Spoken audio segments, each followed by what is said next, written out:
In this video, I'm going to show you how to motion track on CapCut PC. So first, import a text and your video. Then, click on the text and make it a period. Then, you want to zoom this in. Will be our reference point. Once that's done, you can then start zooming in the video. So press on your main track, click on transform, and then you can go ahead and drag your video where you want it to track. The more you move it, the more keyframes it should automatically add.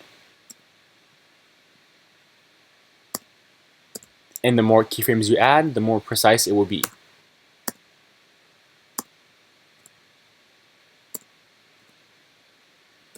As you can see, it auto adds the keyframes.